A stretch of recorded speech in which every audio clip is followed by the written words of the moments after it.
மன்னித்து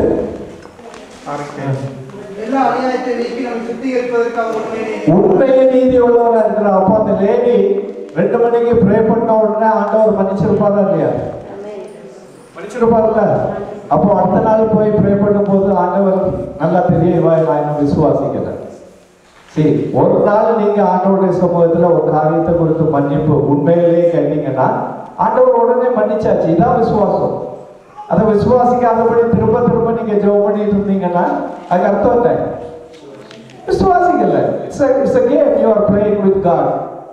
உணர்வு இல்லாத ஜெபம், வசனத்தை பற்றி தெரியாத ஜெபம். உங்களை நீங்க என்னைக்கு மனம் திரும்பி ஆண்டவர்கிட்ட போய் கேட்டுட்டீங்களோ அவர் சொல்லுகிறார், அவைகளை வடக்குக்கு தெற்கு எவ்வளவு தூரமோ அவ்வளவா நான் தூக்கி போட்டுட்டேன், அதை I will not remember anymore. இது வந்து பிசாசு உங்கள்கிட்ட கொண்டு வந்து உங்களை டெஸ்ட் பண்ணுவோம், பழைய காரியங்களை வந்து நிரப்பூட்டுவோம். You can tell him it's washed by the blood of the Lamb. It's a real testimony. Martin Luther வந்து அவர் ரட்சிக்கப்பட்ட பிறகு ஒரு நாள் கிறிஸ்தவ புஸ்தகம் ஒன்று எழுதிட்டு இருந்தாராம். அப்போ ராத்திரி அவர் எழுதிட்டு இருக்கும் போது பிசாசாக முன்னால வந்து நின்றுருக்கான். பிசாசுனா கொம்பெல்லாம் வச்சுட்டு இல்லை, அவருடைய மனசுல வந்து பேசியிருக்கான், நீ ஒரு பெரிய பாவி, வாயு பிராயத்துல இதெல்லாம் செய்திய, இப்ப பெரிய புஸ்தகம் எழுதுகிறார் ரட்சிப்பை பற்றி அப்படின்னு சொல்லி அவர் கையில ரெட் இங்க வச்சு எழுதிட்டு இருக்காரு. அந்த ரெட் இங்க தூக்கி அப்படி ஒரு எழுச்சி அது அந்த செவரில் அப்படியே ரெட் இங்கு பண்ண உடனே look at the blood of Jesus, he has forgiven my all my sins. கர்த்தர் என்னுடைய பாவங்கள் எல்லாம் மன்னிச்சிட்டார், நீ யாருன்னா வந்து சொல்றீங்கன்னு சொன்ன உடனே பிசாசு ஓடி போயிட்டார். அதை போல விசுவாசிகள் இருக்கணும். பழைய பாவங்களை பிசாசு நீங்க அறிக்கை செய்து விட்டு விட்டவைகளை ஞாபகப்படுத்தும் பொழுது பயப்பட வேண்டியதில்லை. You don't need to feel guilty. எதுவா இருந்தாலும், அதாவது செக்க செவேறு என்ற பாவத்தை ஆண்டவர் பச்சை போல வெண்மையாக்கி விட்டாருன்னு இருக்குது. அதனால Christian should not worry about the confessed sin. நீங்க அறிக்கை செய்து விட்டு விட்ட பாவங்களை ஆண்டவர் அறியாதவரா இருக்கிறார், அவர் நினைச்சு கூட பார்க்கறது இல்லை. அதனால நீங்க வந்து கில்ட்டியா ஃபீல் பண்ணக்கூடாது. ஃபாலோ பண்றீங்கல்ல, அதுபடியாக டைம் ரொம்ப ஆயிட்டு என்ன ஒரு எக்ஸாம்பிள் சொல்லலாம்னு நினைச்சேன். வசனத்தை கேட்டு அதன்படி செய்யாதவர்கள் தங்களை தாங்களே வஞ்சித்துக் கொள்ளுகிறார்கள். வசனத்தை கேட்டு அதன்படி செய்யாதவர்கள், நிறைய பேர் வந்து வசனம் கேட்கறதுக்கு ஓடுவாங்க. ஒரு மீட்டிங்ல இருந்து இன்னொரு மீட்டிங். இந்தியாவில் வந்து ரொம்ப காமன். எதுக்குன்னா ரொம்ப கன்வென்ஷன் அங்க, அதாவது வாரந்தோறும் வீக்கெண்ட்ல வந்து கன்வென்ஷன் இருக்கும். 10 மைல் 15 மைல் பஸ்ல ஏறு. ஆனா அங்க வந்து பிரசங்கம் முடிஞ்ச உடனே ஊழியக்காரர் சொல்லுவார், யாரெல்லாம் கர்த்தரை ஏற்றுக்கணும். அப்ப நீங்க ஒரு நாள் போய் அந்த கூட்டத்தை பாருங்க, எங்கெல்லாம் மீட்டிங் நடக்குதோ சேம் பீப்புள் வில் கம் ஆண்டவரை ஏற்றுக்கிறதுக்கு. அப்ப இவங்களுடைய லெவல் என்னன்னா, இன்னைக்கு ஏற்றுக்கிட்டு வெளியே போன உடனே ஆண்டவருக்கு வெளியே போட்டுருது. அடுத்த மீட்டிங் வந்த உடனே திரும்பி ஆண்டவரை ஏற்றுக்கிட்டுறது, வெளியே போன உடனே அவர், அதாவது அறிவில்லாத ஒரு கமிட்மெண்ட்.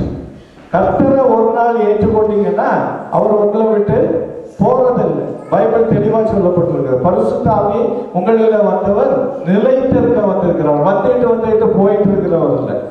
ஒவ்வொரு நாளும் நீங்க அவரை உற்சாகப்படுத்தி எழுப்பணும். உங்களில் இருக்கிறவரை நீங்க பாடி ஆடும் பொழுது வெளியே இருக்கிறவங்களை வந்து அவர் நினைக்க வர்றதில்லை. உங்களுக்குள் இருக்கிறவர் பொங்கி எழுப்பார். அதாவது வற்றாத நீரூற்று, அந்த நீரூற்றுக்கு மவுத்தை மூடி வச்சுட்டீங்கன்னா வெளியே வராது. இந்த மவுத்து தான் வந்து நம்முடைய பாவங்களும் நம்முடைய அவிசுவாசங்களும். அது உள்ளிருந்து பொங்குறதுக்காக நம்ம பாடும் பொழுது நமக்குள்ள எழுச்சி வரும் பொழுது தேவன் உங்களோட உலாவுகிறேன்னு சொல்லிட்டு இருக்கிறாரு. So he is a God who is true. இங்க வந்து இதை வாசிப்போம். யாக்கோபு 1ஆம் அதிகாரம் 21-24. Hallelujah. எனக்கு வந்து I got a request from the congregation, because we have a communion or because we have friends from Connecticut, we have programs, I should not reduce the message. நான் பிரசங்கத்தை குறைக்க கூடாதுன்னு I got already request from the congregation. Everything can wait.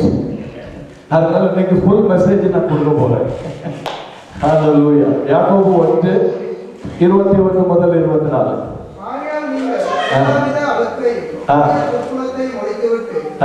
உங்கள் உள்ளத்தில் நாட்டப்பட்டதாய் உங்கள் ஆத்மாக்களை ரட்சிக்க வல்லமை உள்ளதாய் இருக்கிற வசனத்தை சாந்தமாய் ஏற்றுக்கொள்ளுங்கள். அல்லாமலும் நீங்கள் உங்களை வஞ்சாதபடி திருவசனத்தை கேட்கிறவர்களாய் மாத்திரமல்ல, அதன்படி செய்கிறவர்களாய் இருங்கள். எண்ணத்தினால் ஒருவர் திருவசனத்தை கேட்டு அதன்படி செய்யாதவனானால் கண்ணாடியிலே தன் முகத்தை பார்க்கிற மனுஷனுக்கு ஒப்பாயிருப்பான். அவன் தன்னைத்தானே பார்த்து அவ்விடம் விட்டு போனவுடன் தன் சாயல் என்பதை மறந்து கொள்வார். ஹல்லேலூயா. நீங்க எல்லாவித அழுக்கையும் கொடிய துர்க்குணத்தையும் ஒழித்து விட்டு உங்கள் உள்ளத்தில் நாட்டப்பட்டதாயும் உங்கள் ஆத்துமாக்களை ரட்சிக்க வல்லதுமாய் இருக்கிற வசனத்தை சாந்தமாய் ஏற்றுக்கொள்ளுங்கள். நீங்கள் உங்களை வஞ்சியாதபடிக்கு திருவசனத்தை கேட்கிறவர்களாய் மட்டுமல்ல, அதன்படி செய்கிறவர்களாய். எத்தனை பேர் திருவசனத்தை கேட்டு அதன்படி செய்கிறீங்க? I am going to give a litmus test today. எத்தனை பேர் பாப்பா கையில சிஸ்டர் உடனே தைரியமா எஸ் எஸ் வேற யாரும் இல்லை. நீங்க அப்ப கேட்டுட்டு தான் இருக்கீங்க. வசனத்துக்கு கீழ்ப்படியில வஞ்சிக்காதுங்க. வசனத்தை கேட்டா அதன்படி செய்யுங்க. அதுக்கு ஒரு ஓமம் கொடுத்தாரு.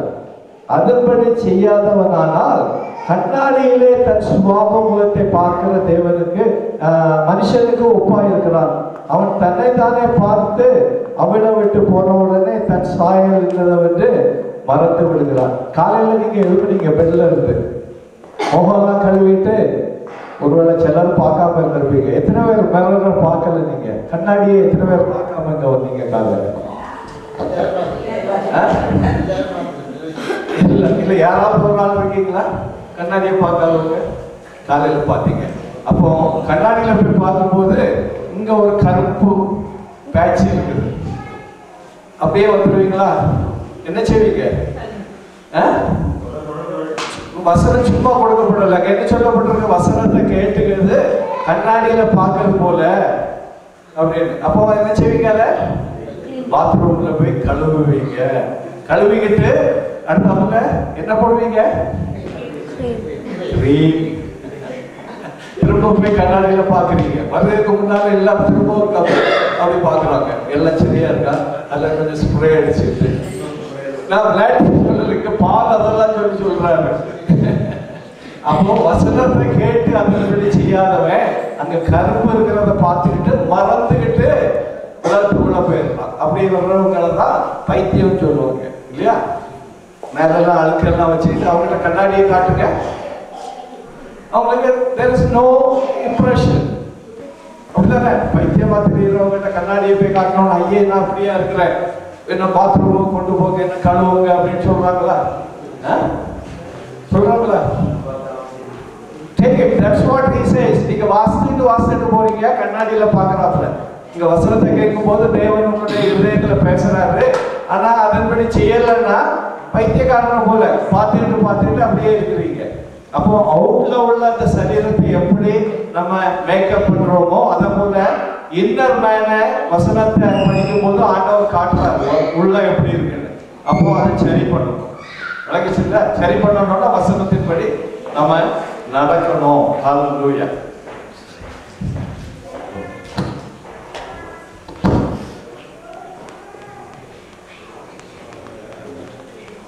சரி, எத்தனை பேர் ரெடியா இருக்கிறீங்க வசனத்தின்படி நடக்கிறதுக்கு? இயேசு கிறிஸ்துவை ஒரு ஓமையை சொன்னார். ஒரு பிசாசு பிடிச்சவனா ஆண்டவர் சுகப்படுத்த போனார். அவர் சுகப்படுத்த போகும்பொழுது அவன் கல்லறை தோட்டத்தில் இருந்தான்.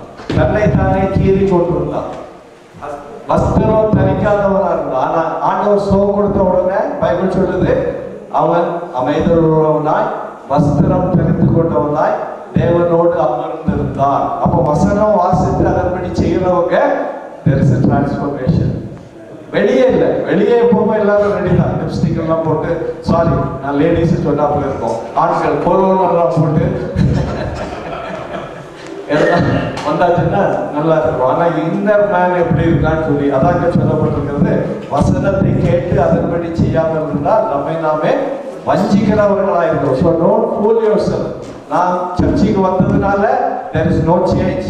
சர்ச்சுக்கு வந்து வசனத்தை கேட்டு அதன்படி என்ன மாற்றினா மட்டும்தான் நம்ம வஞ்சிக்காம இருப்போம். ஹல்லேலூயா. அதனால வசனத்தை தெளிவா கேளுங்க.